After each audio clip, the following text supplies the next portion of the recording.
जय जिनेन्द्र।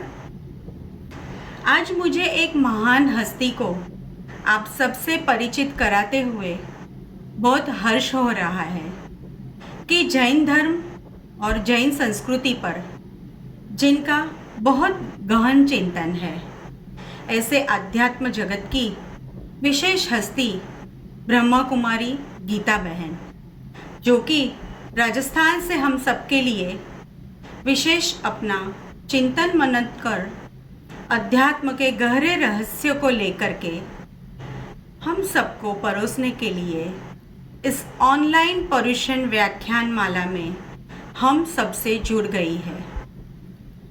प्रतिवर्ष हम आपके गहन चिंतन का, शांति की अनुभूति का, ध्यान का अलग अलग प्रवचन सुनते ही रहते हैं।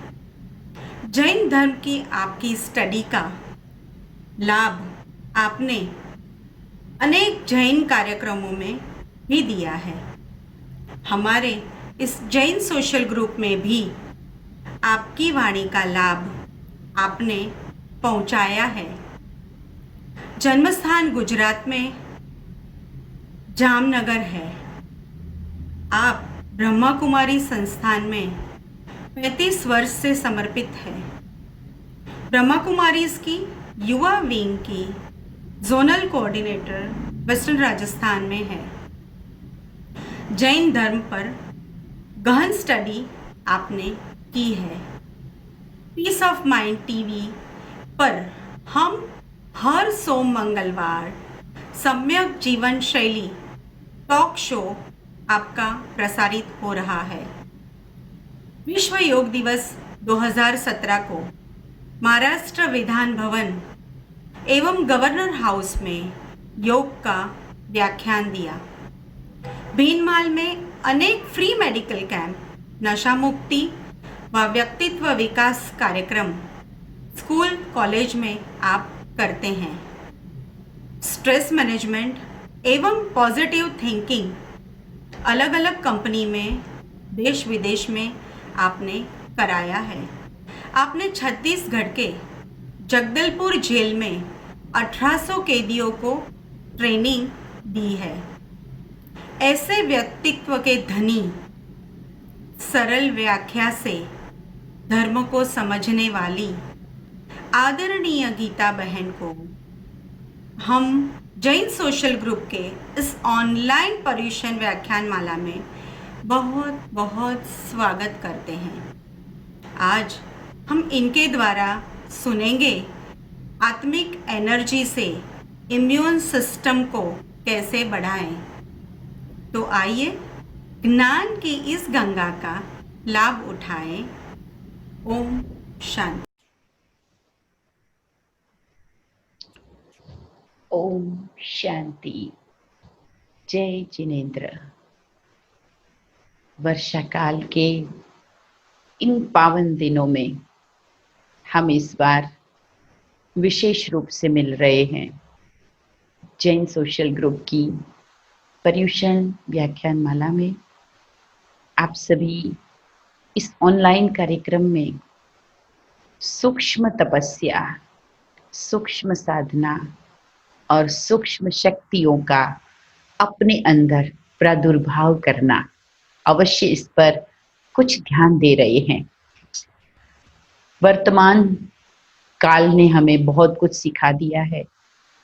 हर चीज का एक सूक्ष्म स्वरूप, ये जब हम जान लेते हैं तो एक अनोखा आनंद आता है। शरीर के बाह्य रूप से, बाह्य इंद्रियों से और बाह्य भागदौड़ करके तो बहुत कुछ किया। समय और कुछ प्रकृति का इशारा है कि सूक्ष्मता को पहचाने। यही सूक्ष्मता स्थूलता से कहीं अधिक शक्तिशाली होती है। जैसे विज्ञान ने हमें सूक्ष्म वाइब्रेशन को, प्रकंपनों को कैच करके साधनों के माध्यम से जोड़ा है, वैसे ही आत्मा के पवित्र वाइब्रेशन साधना के द्वारा आत्मा को परमात्मा से भी जोड़ सकते हैं। और वो परमात्म शक्ति, वो आत्मिक शक्ति, वो हम सबको जीवनदायिनी शक्ति के रूप में प्रतिफल देती है। आज चारों ओर बात हो रही है कि जीवन में सब टूट रहा है, छूट रहा है, बदल रहा है और इस बदलाव में कहीं न कहीं गिरावट है। इस गिरावट में हम सभी कुछ संभल जाए, कुछ बच जाए, कुछ भी सहज सके, बचा सके, उसी जद्दोजहद में लगे हुए हैं। और इस जद्दोजहद के तहत जब हम धर्म की शरण में आते हैं, तो और भी मन एक आशावान होकर झूम उठता है कि जो चीज़ स्थूल रूप में और आधारों से नहीं हुई, धर्म के आधार से सशक्त होकर मैं कर पाऊँगा। आज का ये विषय कि आत्मिक एनर्जी को महसूस करके अपनी इम्यून सिस्टम को डेवलप करना, बढ़ाना। इन दिनों में चारों ओर जितने भी प्रोडक्ट मिल रहे हैं, जितने भी प्रोडक्ट पहले से चल रहे थे, उन्होंने भी कुछ एडिशन किया है आपकी इम्यूनिटी बढ़ाने वाली चीज़, आपकी बचाव करने वाली चीज़, आपकी ये शक्ति बढ़ाने वाली चीज़, आपकी हेल्थ को संभालने वाली चीज़। इस तरह से हर चीज़ को आज ज़्यादा से ज़्यादा पब्लिश किया जा रहा है और वो चीज़ें मार्केट में बहुत अच्छा चल रही है।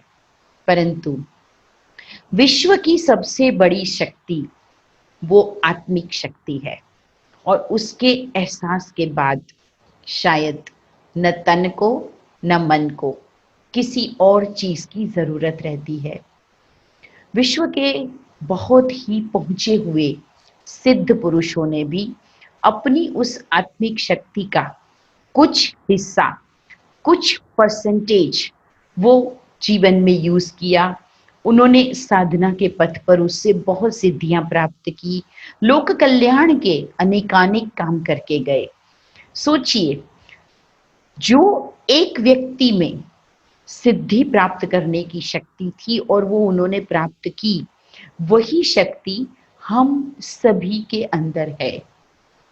फर्क सिर्फ इतना है कि किसने उस शक्ति को समय रहते जागृत किया, समय रहते उसका सदुपयोग किया।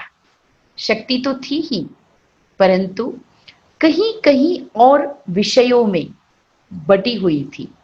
हमारे ऑब्जेक्ट्स अलग थे, हमारे लक्ष्य अलग थे और इसलिए हमारी शक्तियों का केंद्रीकरण नहीं था, वो बटी हुई थी, चैनलाइज हो गई थी। अब जबकि यह समय हमें कहता है स्टे होम स्टे सेफ, उसमें एक तो ये घर है कि जहां हम परिवारजनों के साथ रहते हैं, जहां दीवारों के अंदर सुरक्षा महसूस कर रहे हैं, क्योंकि मेरा घर है, उसमें मेरा अपना वातावरण है। परंतु एक है कि विश्व में जो मैं विचरण कर रहा हूं, उस मेरे जीवन का भी हकीकत में वास्तविक स्वरूप क्या है। तो मेरा ये शरीर भी एक घर है और इस घर में मैं बैठ करके विश्व के दृश्यों को इन आंखों के माध्यम से देख रहा हूं। तो उस आत्म स्वरूप में जब हम स्थित होते हैं, तब ये कहावत, ये सेंटेंस, ये गाइडलाइन और अधिक सार्थक नजर आती है कि स्टे होम स्टे सेफ। है तो हम इसी होम में, इसी घर में, परंतु क्या हम सेफ हैं? क्योंकि हमें आत्मा को जो चीजें प्रभावित कर रही है, बेशक वो मुझ में नहीं थी। जो तकलीफें, तनाव, अशांति, किसी भी प्रकार की मानसिक कमजोरी मैं जो महसूस कर रही हूं, वो मुझ में नहीं थी। मैं तो ओरिजिनली शुद्ध रूप में इस धरा पर आई, परंतु कहीं ना कहीं इस घर में इंद्रियों के माध्यम से मन के अलग अलग जगह के रुचि, इंटरेस्ट को जोड़ते गए और उस माध्यम से, इच्छाओं के माध्यम से पूर्व अनुभवों के माध्यम से, कुछ संस्कारों के माध्यम से इन कषायों ने, इन परिबलों ने अंदर प्रवेश करना शुरू किया है। और तब हमें महसूस हो रहा है कि इस घर में भी ये चेतन सत्ता कहीं पर भी सेफ नहीं है।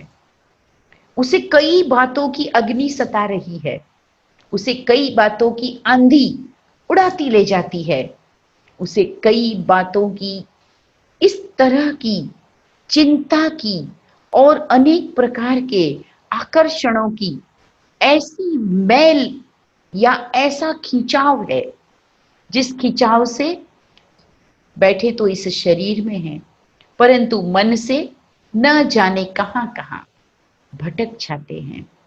वापस आना, मैं कौन हूं, मैं यहां क्यों आया हूं, उस सोच तक, उस वास्तविकता तक पहुंचना, वो भी कभी कभी बहुत कठिन लगता है। कईयों को याद दिलाना पड़ता है, जरा सोचो तो सही, क्या कर रहे हैं, क्या करने आए थे, हैं कौन हम, और मेरी जरूरतें क्या है, और कहाँ लगे हुए हैं। ये शक्तियां जो कल्याण के लिए मिली, जो निर्जरा के लिए मिली, जो मुक्ति की ओर जाने के लिए मिली, कहीं उन शक्तियों को बंधनों में फंसने में और अटक जाने में, भटक जाने में, लटक जाने में तो यूज नहीं कर रहे हैं।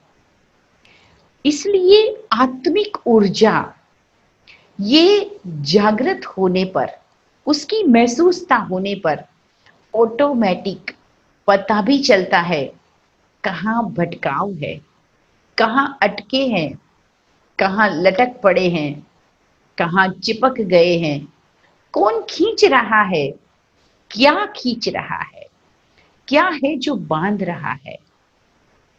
आज इन विषय पर जरा गौर करेंगे, क्योंकि अंदर तो जाना ही है।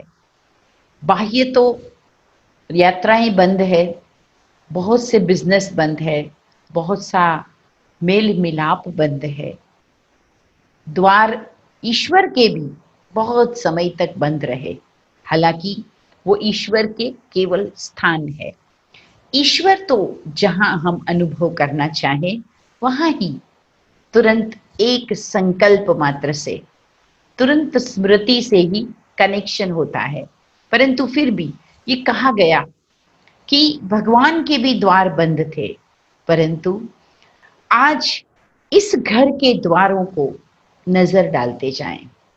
और ये घर के द्वार जो कि आंखों के द्वारा, मुख के द्वारा, कानों के द्वारा, हस्तों के द्वारा, पैरों के द्वारा, सुगंध के द्वारा, स्पर्श के द्वारा, अनेक प्रकार के अनुभूतियों के द्वारा, लगाव प्रेम के द्वारा, नफरत ईर्ष्या के द्वारा जो आंतरिक ऊर्जा बाहरी तत्वों से प्रभावित होती रही और उसकी यात्रा बीच बीच में विघ्न और बाधाओं से भर गई, और तभी जो कमजोरियां, जो अशक्ति जीवन में आई, आसक्ति अशक्त करती है, इच्छा अच्छा बनने नहीं देती है।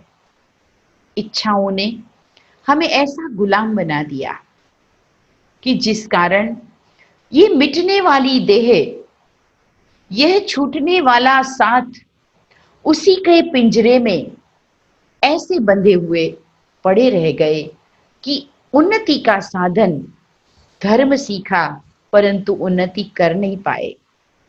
सदा आगे बढ़ाने वाला संग मिला, विचार मिले, साहित्य मिला, अच्छे कुल में जन्म मिला, परंतु कर्मों की गठरी को जरा देखें कि क्या वो भी उतनी ही अच्छी उसकी क्वालिटी बन पाई। और वर्तमान समय चारों ओर सुबह से शाम तक जो वातावरण में विचार है, इंफॉर्मेशन है, बातें हैं और संवेदनाएं भी है, तो वो नकारात्मक तो है ही, और उस पर हमारा कंट्रोल भी नहीं है। परंतु हमारा कंट्रोल हो सकता है तो केवल अपने को सेव करने में, न कि बाह्य परिस्थितियों को बदलने में। ये अलग बात है कि जो जितनी स्ट्रॉन्ग अपने मन से अपनी वाइब्रेशन को बना लेते हैं, वो तो अपने आसपास एक अगरबत्ती की तरह वातावरण को बदलना भी शुरू कर देते हैं। परंतु द फर्स्ट थिंग इज कि हमें खुद को सेव करना है। तो ये जो शारीरिक इम्यूनिटी की बात आती है, जिसमें भी जब तक कि वो वैक्सीन जो कि उसी रोग का जिसमें कीटाणु है उसे अंदर इम्प्लीमेंट नहीं किया जाता, इम्प्लांट नहीं किया जाता, तब तक तो आंतरिक शक्तियां भी उसे लड़ने के लिए तैयार नहीं होती। वैसे ही हमें अपने अंदर आने वाली जितने भी बाह्य प्रभाव है उसको कभी दोष नहीं देना है। क्या करे, मीडिया ही ऐसा है, क्या करे, समाचार ही ऐसे सुनते हैं, देखो ना पड़ोस में भी ये हो गया, चारों ओर यही सुन रहे हैं। होगा, परंतु यही बातें हैं जो आपको अंदर से मजबूत करने के लिए भी जरूरी है। और ये इम्यूनिटी जो मेंटल इम्यूनिटी है, मेंटली हम जो अपने सिस्टम को देखें तो शारीरिक रूप से हम जितने भी कार्य करते हैं उसका भी प्रारंभ, स्टार्टिंग माइंड से होता है, और मन का भी थॉट एक बीज है, और उस बीज की जो जमीन है वो है ये कर्म क्षेत्र, मन का क्षेत्र, सोच का क्षेत्र, वाणी का क्षेत्र और संबंधों का क्षेत्र। अलग अलग क्षेत्र में थॉट रूपी बीज पड़ता है। जैसे किसी व्यक्ति को देखकर मेरे मन में घृणा उत्पन्न हुई, तो इस संबंध रूपी क्षेत्र में, खेत में मैंने घृणा का बीज डाला। किसी को देख करके ईर्ष्या उत्पन्न होती है, तो ये मैंने उस धरा पर ईर्ष्या का बीज डाला।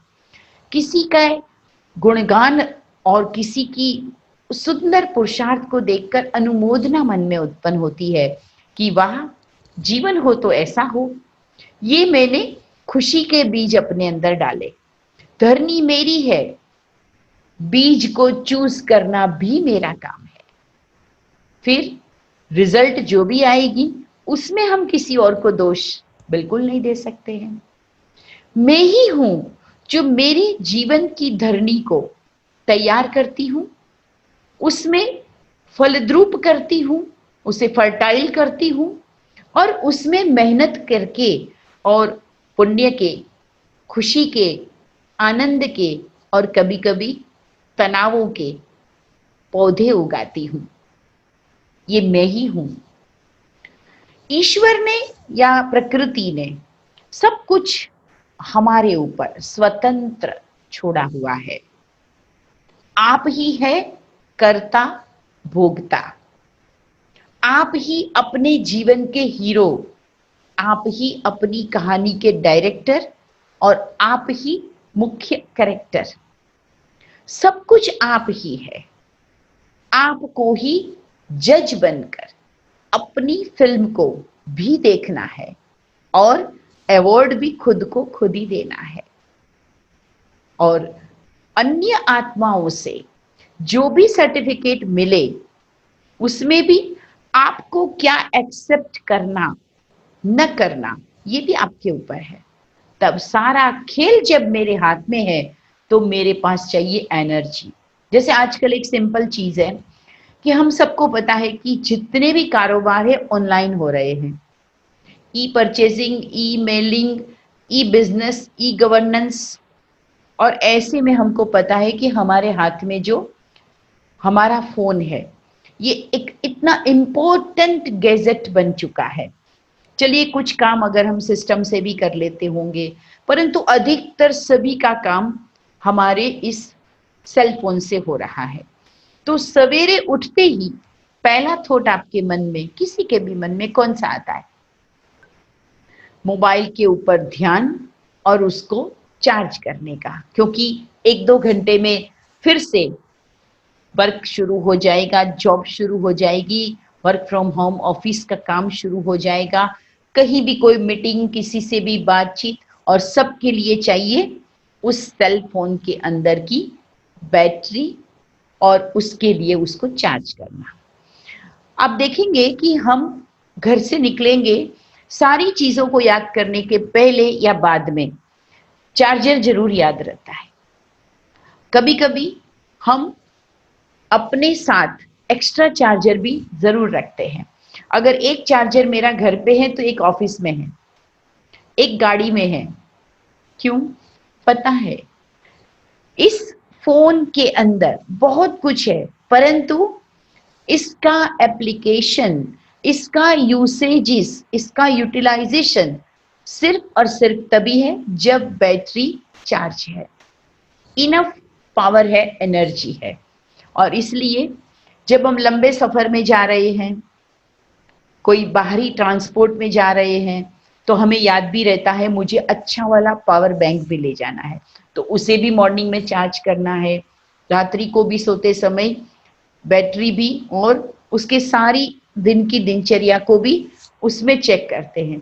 तो जब हमें पता है कि मेरे सारे काम जिससे संपन्न होते हैं उसको हम अप टू डेट रखते हैं, वैसे ही अध्यात्म के जगत में, सूक्ष्म जगत में ये समझ लेना है कि मेरे स्वास्थ्य का आधार, मेरी खुशी का आधार, मेरे संबंधों में सफल होने का आधार, संतुष्ट रहने का आधार, संतुष्ट करने का आधार, सभी के आधार में मैं आंतरिक रूप से कितना अलर्ट, एक्टिव, एक्यूरेट और पंक्चुअल हूँ।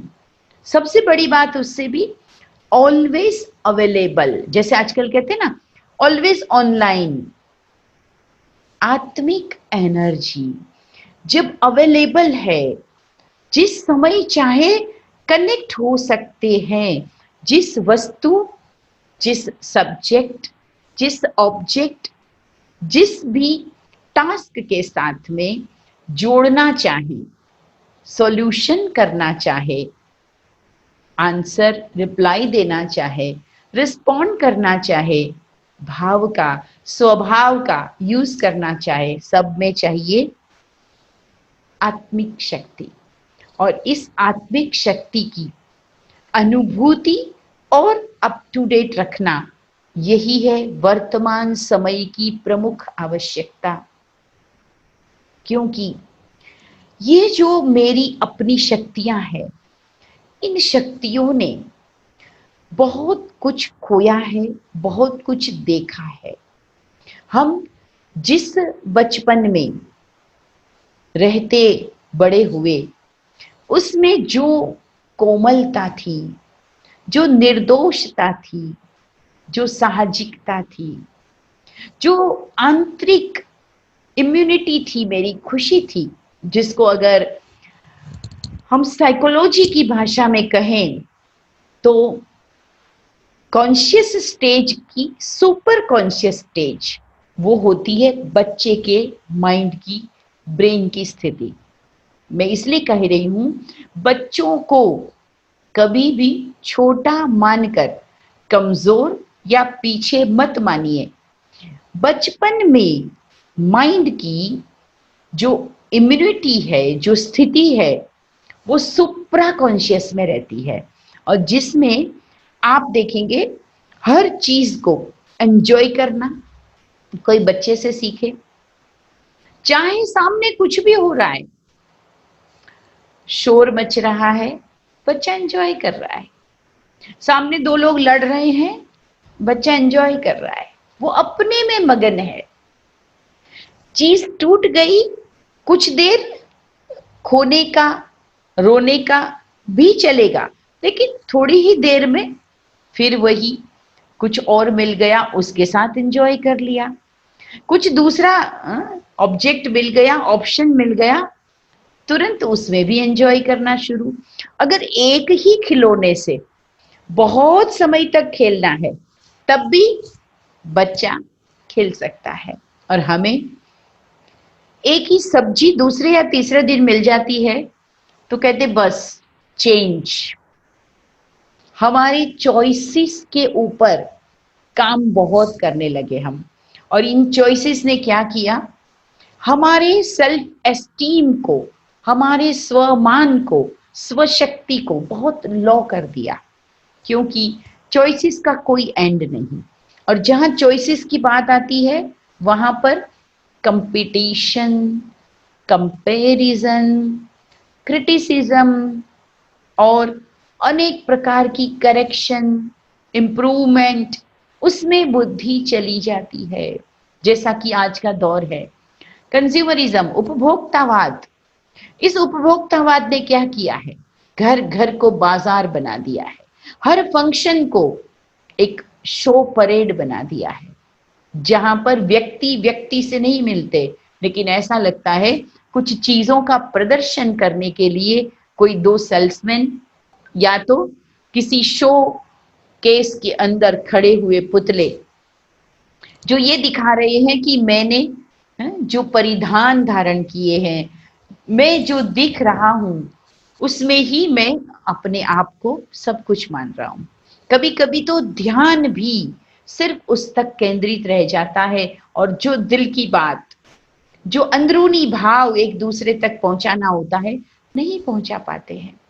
क्योंकि हर दिन नया प्रोडक्ट बाजार में, और उसे लेने की, उसे उपभोग की, उसको यूज करने की कामनाएं, और फिर उसके अपडेट वर्जन, फिर उसके मोर अपडेट वर्जन, और इस दौड़ में शामिल हम इतना ज्यादा बाह्य दुनिया में व्यस्त कर देते अपनी बुद्धि को ही, और साथ साथ अपनी समग्र एनर्जी को खर्च कर दिया।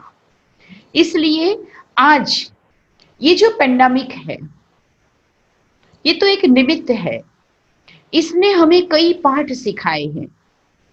इस बार गुरु पूर्णिमा को मेरे पास एक बहुत सुंदर मैसेज आया था कि इस साल का अगर किसी ने सबसे ज्यादा शिक्षा पाठ पढ़ाया हो, ऐसा गुरु हो तो ये कोरोना है।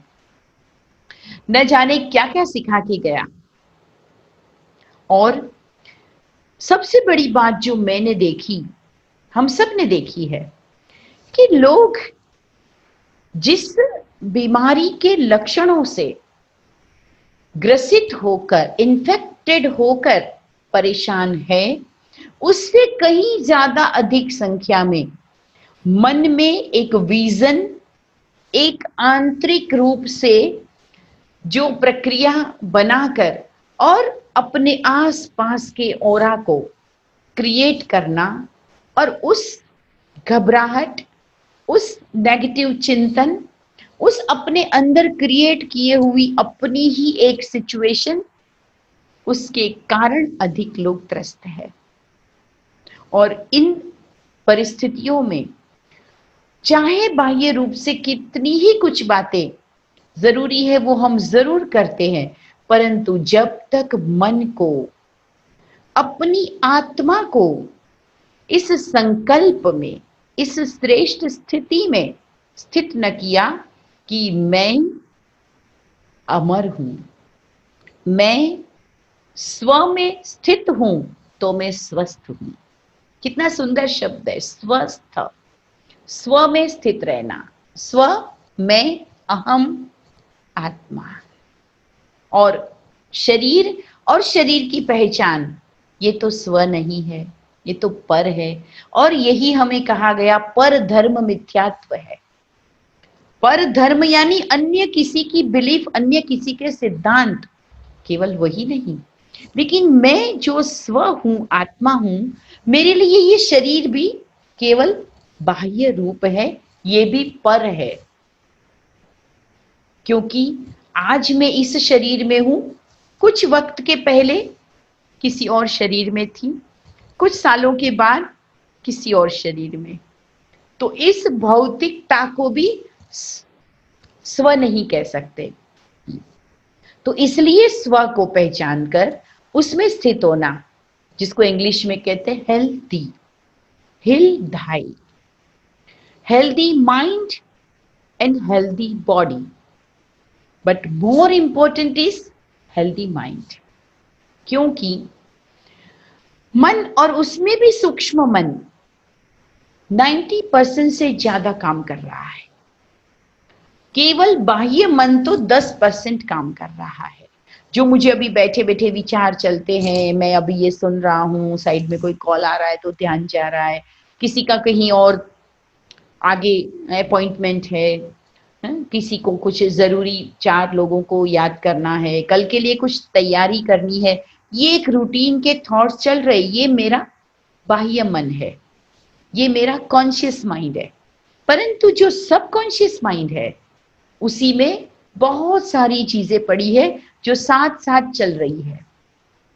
मैं बैठी हूँ, मुझे सुकून मिल रहा है या मुझे थोड़ी तकलीफ हो रही है, मुझे भूख लगी है, मुझे परेशानी हो रही है, ठंडी लग रही है, गर्मी लग रही है, कुछ चिंता है, वो सब अंदर अंदर अंदर अंदर चल रहा है और वही मेरे बाह्य मन को और उसके बाद इस बॉडी को प्रभावित कर रहा है। न केवल प्रभावित कर रहा है, कंट्रोल कर रहा है, संचालित कर रहा है। और इस आत्मिक एनर्जी को बढ़ाने का एकमात्र उपाय है पहले तो स्व में स्थित होना, उसके आगे स्व को स्वयं ही चार्ज करना। एक चार्ज होता है कि जब हम अपने सारे ही यूसेजेस को, मल्टीपल फंक्शंस को बंद कर देते हैं, तो यूसेजेस कम यानी खर्च कम, ये भी अपने आप में एक बचत और खुद की चार्जिंग है। परंतु इससे बहुत ज्यादा फायदा नहीं होता, ये तो मस्ट है, क्योंकि ऐसा ना हो कि ध्यान साधना चलती रहे और दूसरी ओर चिंता चिंतन, अनेक प्रकार की ईर्ष्या क्रोध की अग्नि भी चालू रहे, तब तो आमदनी अठन्नी खर्चा रुपया और बचत कुछ भी नहीं हो पाएगी, कुछ ही समय में पश्चाताप होगा। परंतु जरूरत इस बात की है कि मैं अपनी आत्मिक शक्ति को सबसे पहले इस तरह से पॉजिटिव और पावरफुल थॉट्स से बढ़ाती जाऊं। जैसे ही एक शुभ संकल्प मन में आता है, वो अपने आप में ही एक शक्ति का अनुभव कराता है।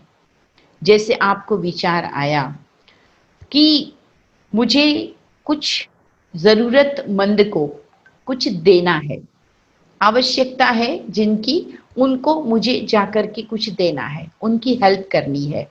ये जो सहयोग की भावना मन में उत्पन्न हुई, ये अपने आप में एक पवित्र भावना, निर्मल भावना है। आपका कोई स्वार्थ नहीं, आपकी करुणा, आपकी दया, आपके अंदर की ये ऊर्जा पॉजिटिव प्रकट हुई। अब आप देखिएगा उस दिन आपका मन एक हल्के फुल्के अनुभवों में खो जाता है, लाइट फील करते हैं, क्योंकि वो पवित्र संकल्प है जिसने आपको तुरंत ही ऊर्जा दे दी।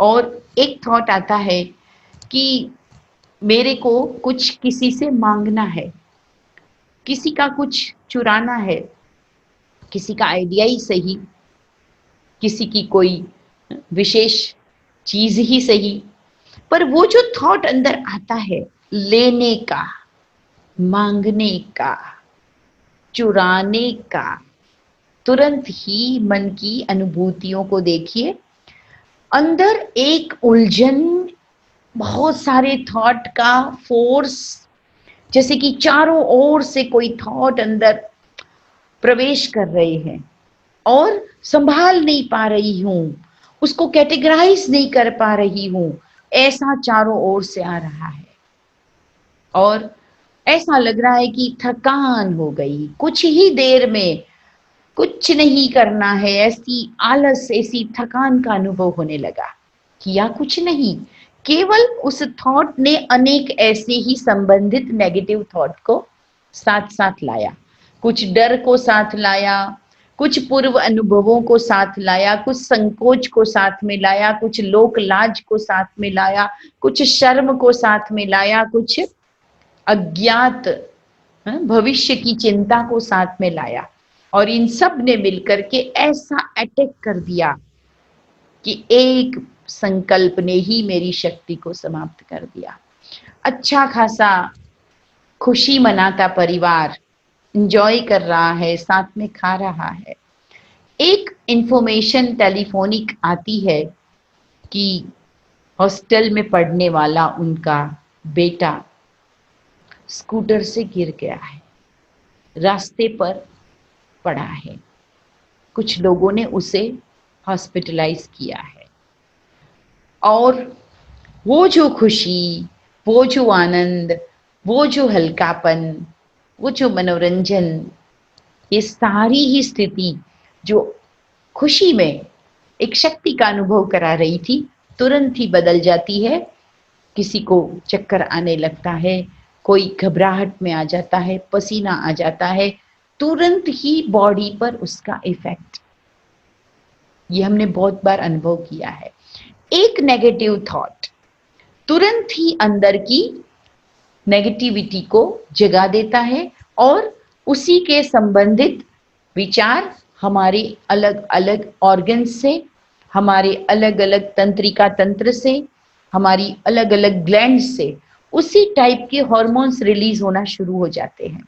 और इसलिए ज़रूरत इस बात की है कि हम अपने आप को किसी भी विपरीत परिस्थिति में भी एक थॉट दे सके कि जो भी हुआ है उसे मैं ठीक करूंगी और मैं कर सकती हूँ।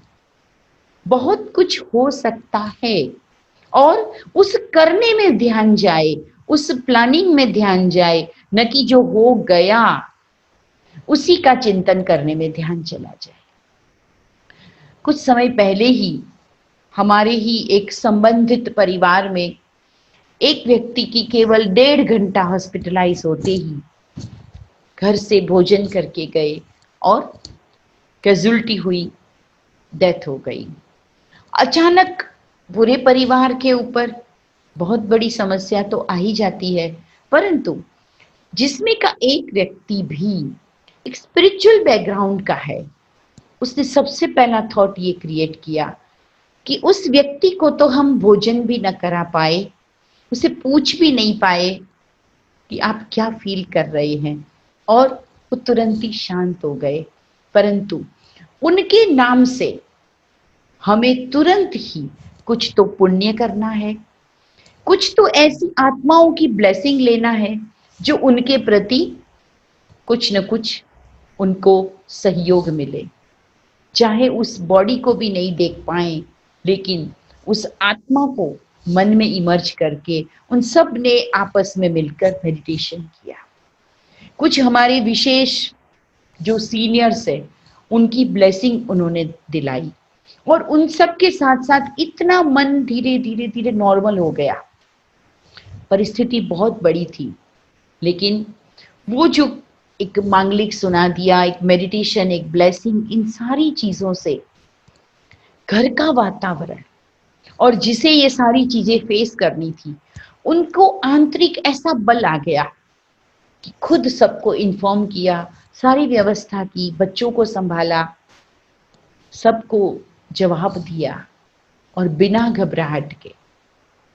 व्यक्ति की कमी तो पूरी नहीं होती, परिस्थिति तो एकदम से ठीक नहीं होती, परंतु उस वक्त संभल जाना और उस घड़ी में भी उस जाने वाली आत्मा को भी पुण्य का बल देके उनके नाम से पुण्य की शक्ति, ब्लेसिंग की पावर देना, ये भी डिसीजन कर पाना बहुत बड़ी बात है। और ये राइट टाइम पर जब बुद्धि राइट संकल्प को एक्सेप्ट करती है तो वो एक्शन भी हमारा राइट होता है। नहीं तो जैसे ही नेगेटिविटी आती है, घबराहट आती है, हमारे एक्शन में उसका प्रभाव, हमारे कर्म में उसका प्रभाव आता है। जो चीज कल 1 मिनट पहले याद थी भूल जाते हैं, घबराहट में कुछ का कुछ हो जाता है, बदल जाता है स्थिति, बदल जाते हैं संबंध। तो इन सब से बचने के लिए आत्मा को शुभ भावना की, शुभ संकल्पों की और मन की पवित्रता की बहुत आवश्यकता है। और मन की पवित्रता एक संकल्प से नहीं, एक लंबे समय से मेरा लक्ष्य हो। शुद्ध है वही शक्तिशाली है। हमें हर चीज शुद्ध पसंद आती है। सब्जी बाजार से लाएंगे, शुद्ध करते हैं, आजकल विशेष अटेंशन है। घी शुद्ध चाहिए, दूध शुद्ध चाहिए, मिठाई शुद्ध चाहिए। मन की एक एक थॉट की क्वालिटी देख लें, उसमें भी शुद्धता का आग्रह बढ़ा लें। चाहे कुछ हो जाए, कुछ भी चला जाए, मेरा एक भी क्षण, मेरा एक भी थॉट किसी भी अशुद्ध भावना से युक्त नहीं बीतना चाहिए। ये अनमोल मानव देह मिला है। इस मानव देह के प्रत्येक क्षण को शुभ, पवित्र संकल्प, पवित्र भावनाओं से ही मुझे गुजारना है। और ये संकल्प बहुत बड़ी शक्ति बन जाएगा। प्रतिदिन का भी कुछ अभ्यास करेंगे तो ये आत्मिक एनर्जी बनी रहेगी। सुबेरे उठते ही हम पचखाण लेते हैं, बहुत से लोग छोटे छोटे व्रत लेते हैं। ये एक बहुत अच्छी परंपरा है और हमारा ध्यान पड़ता है कि हम इसकी बचत करेंगे, इस तत्व की बचत करेंगे, इतना निर्लिप्त रह पाएंगे जितना रहेंगे। परंतु थॉट के लिए भी एक पचखाण ले लें। एक भी नफरत का थॉट नहीं आएंगे, लानेंगे। एक भी ईर्ष्या मन में उत्पन्न नहीं होने देंगे। चाहे कोई कल तक मेरे पीछे था, आज मेरे से 10 कदम आगे है, मुझे ईर्ष्या ना हो। चाहे मैंने मेहनत की है, उसी काम में, उसी टास्क में किसी और की प्रशंसा हो रही है, अनुमोद ना करें। व्यर्थ संकल्प नहीं। और ये तब होगा जब संसार की सभी आत्माओं को अपना समझेंगे। मेरे जैसे हैं वो भी, और सभी निर्दोष है। किसी के भी प्रति जो मुझ में अशुद्ध संकल्प, इम्प्योर थॉट आता है, वही मेरी एनर्जी को कम करता है, मेरी एनर्जी को गिराने में, उसका ड्रेन करने में हम निमित्त बन जाते हैं। इसलिए कहते हैं, think before you think, mind your mind. पहले कहते थे mind your action, mind your thought. तो इसलिए अब माइंड और योर माइंड कहां जा रहा है, सुबह से ही हमें उस पर काम करना है। सुबह का ज्यादा नहीं, 10 से 15 मिनट अपने आप को ऑब्जर्व करते हुए बैठिए। आज के इस 24 घंटे के 1440 मिनट के टास्क को, एक एक बात को बहुत अटेंशन से, बहुत खुशी से, बहुत प्योरिटी से, बहुत ऑनेस्टी से बिताना है। सफल होना है। मैं करूंगी, मैं कर सकती हूं, और यही मेरे जीवन का मूल कार्य है। कभी कभी हम ये कह देते ना, ये सब कुछ सोचते हैं, हो नहीं पाता है, और बहुत जगह बुद्धि एंगेज है। मेरे लिए सबसे जरूरी यही है कि मैं अपने आप से ऑनेस्ट रहूं, मैं अपने आप से वफादार रहूं, मैं खुद से आंख मिला सकूं, खुद को जब भी मिरर में देखूं प्राउड फील हो, अप्रिशिएट कर पाऊं खुद को। ये स्थिति मेरी बनी रहेगी, तभी मैं शक्तिशाली रहूंगी। और मेडिटेशन कुछ और नहीं है, अपने आप को याद दिलाना कि तुम मूल रूप में कौन हो, तुम कैसे हो, और तुम्हारे उस मूल स्वरूप को पहुंचने को, उस तरफ जाने को अब यात्रा प्रारंभ करो। मेडिटेशन एक यात्रा है जो हमें अपने ही मूल अस्तित्व, मूल स्वरूप से मिलाती है, उस मंजिल तक पहुंचाती है। पहुंचने के लिए हमें बस एक इच्छा रखनी है, दृढ़ता रखनी है। ये न कहें कि होता नहीं है, अब तक नहीं भी हुआ है, बट होगा नहीं, ये भी नेगेटिविटी अंदर नहीं लाने देंगे। आखिरी, जीवन को संभालना मेरा ही काम है और ये असर करता है हमारे श्वसन प्रक्रिया को, ये असर करता है हमारे ब्लड सर्कुलेशन को, ये असर करता है हमारी पिट्यूटरी, हाइपोथैलेमस, एड्रिनल, पीनियल सभी ग्लैंड्स पर। क्योंकि ब्रेन जब अटेंटिवली कोई वर्क करता है और वो भी पर्टिकुलर टाइम पर और डेली एक रूटीन बनाकर, जिसकी हैबिट हो जाए, तो हमारी पूरी बॉडी बायोलॉजिकल क्लॉक में ही वो ऐड हो जाती है चीजें और बॉडी के एक एक ऑर्गन को मैसेज मिलता है, हॉर्मोन्स मिलते हैं जिसमें ऐड हो गई है पॉजिटिविटी। और जो आज तक हमने सिद्धि और चमत्कारों की बातें सुनी है वो और क्या है? किसी के हाथ लगाने से बीमारी को ठीक हो जाना, किसी के आशीर्वाद देने मात्र से विघ्न दूर हो जाना, ये सब क्या है? केवल शब्दों का खेल नहीं, लंबे समय से मन को शुद्ध रखा है और जब कोई आत्मा सामने आई और उसे दिल से ये कह दिया कि आपका ठीक हो जाएगा, और वो शब्द के साथ साथ वो आत्मिक शुद्धि वाली एनर्जी पहुंची और वो काम बन गया। अपने आप को भी प्रतिदिन पूरी बॉडी में मन के द्वारा उस पवित्र वाइब्रेशंस को एक एक ऑर्गन तक पहुंचाना है। वर्तमान समय की ये महती बहुत ज्यादा आवश्यकता है कि अपने बॉडी को, खास करके स्थूल बॉडी और उसके अंदर एक सूक्ष्म जो एनर्जी की बॉडी है, सूक्ष्म शरीर, उसे हम अपने संकल्पों से चार्ज करें।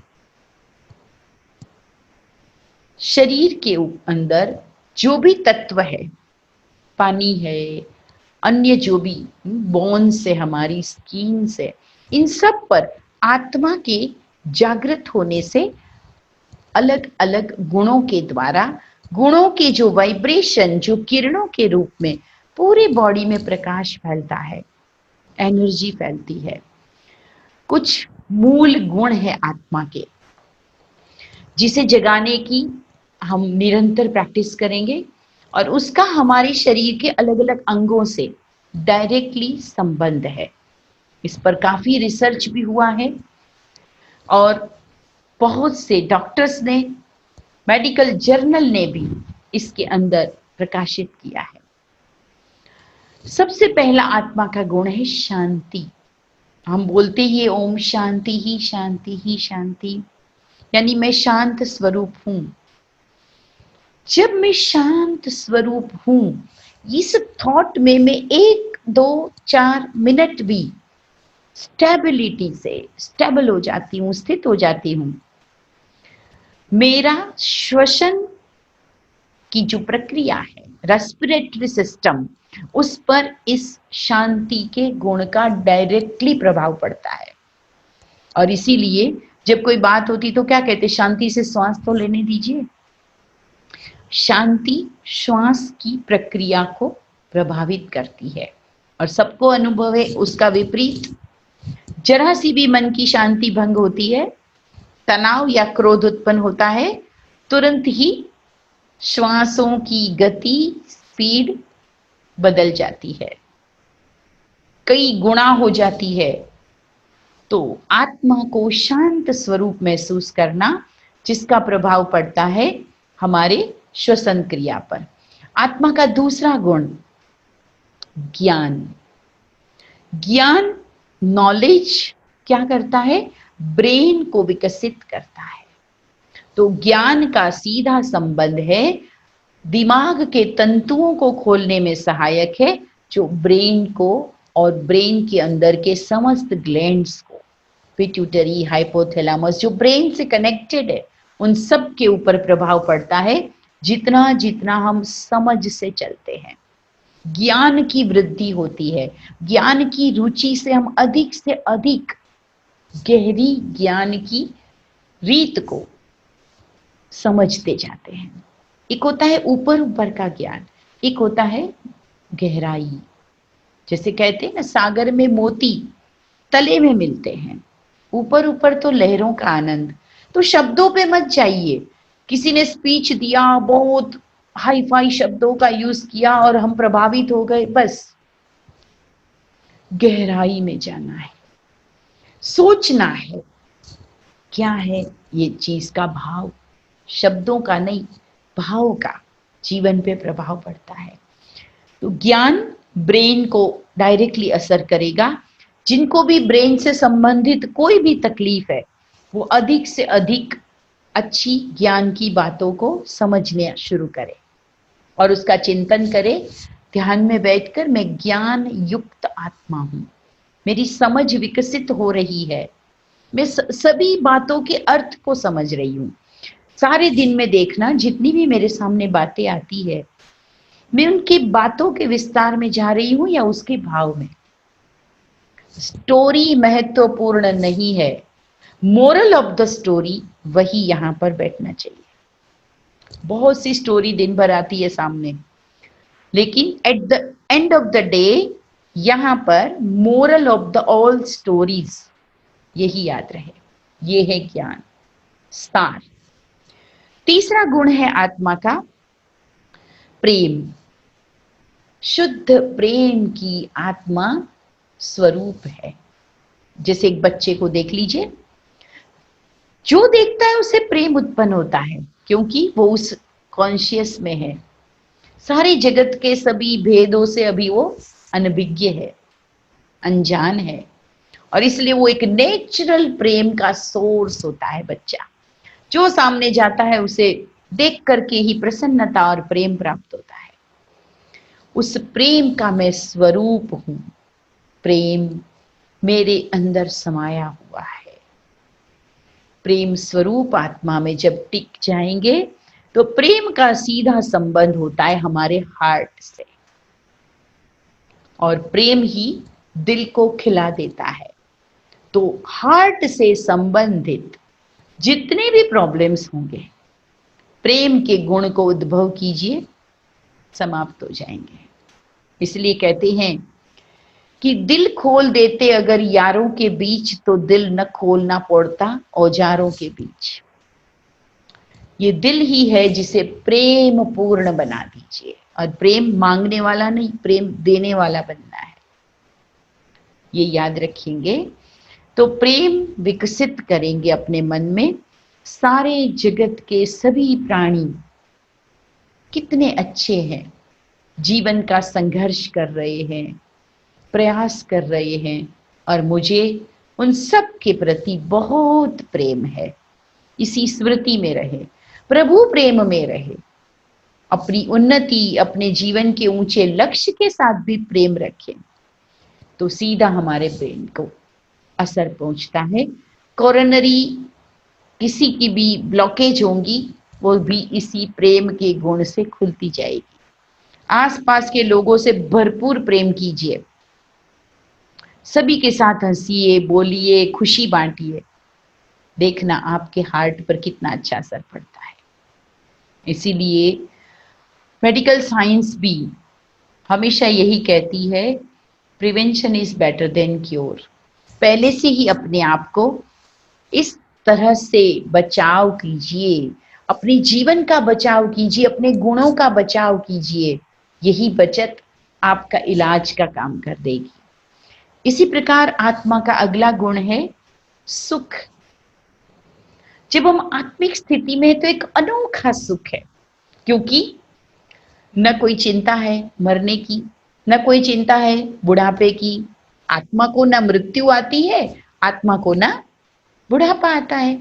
आत्मा तो बस है, वही स्वरूप में सदा है। तो ऐसे आत्मिक सुख के अनुभव में जब हम रहेंगे तो सुख का सीधा संबंध हमारे जीवन के विभिन्न तंत्रिका तंत्र प्रणाली उनके ऊपर पड़ता है। जो शरीर के विभिन्न तंत्र है उन सबको सुख से बहुत ज्यादा अच्छे हार्मोन्स मिलते हैं और वो सिस्टम, चाहे वो सभी तंत्र नॉर्मल हो जाते हैं। इसी तरह से शक्ति, आत्मा का एक बहुत बड़ा गुण है शक्ति। मैं कुछ भी कर सकता हूँ, मैं निर्भय हूँ, और ये शक्ति कि मैं परमात्मा की सुंदर रचना, और इस पूरे बॉडी को देखो मैंने अपने संकल्पों से रचा है। माँ के गर्भ में आत्मा अपने संकल्पों से ही इस बॉडी की रचना करती है। आत्मा की शक्ति अगाध है, और जब मैं इस संकल्प में लंबे समय तक साधना करती हूँ, मैं एक शक्तिशाली आत्मा हूँ। शक्ति का सीधा प्रभाव हमारे बोन्स, हड्डियों पर पड़ता है। इन बोन्स के अंदर जो शक्ति आती है, जो स्ट्रांग बनते हैं, वो शक्ति का संबंध उसके साथ है। तो अपने आप को जब कभी भी कमजोर महसूस करें, शक्ति स्वरूप की स्थिति में बैठ जाएं। इसी तरह से पवित्रता, पवित्रता का सीधा संबंध हमारे स्किन से है। जितनी मन की पवित्रता उतनी आपकी ये त्वचा ग्लो करेगी। मन को पवित्र रखिए। विषय नहीं, विकार नहीं, आकर्षण नहीं, झूठे भोगों के संकल्प नहीं, वासनाओं के संकल्प नहीं, क्योंकि यह जीवन प्रभु ने दिया हुआ एक सुंदर साधन, जिस साधन में हमें साधना करनी और मन की ऊंचाइयों को प्राप्त करना। पवित्रता मेरा निजी गुण है। मैं पवित्र स्वरूप आत्मा हूं। ये थॉट और इस संकल्प से, आत्मिक स्थिति में रहने से आपकी त्वचा से संबंधित, स्किन से संबंधित सभी समस्याओं का समाधान होता है। इसी तरह आनंद, कहते हैं ना, आनंद, जो भी साधु संत बनते थे सनातन धर्म में भी वो नाम के पीछे भी आनंद लगाते थे।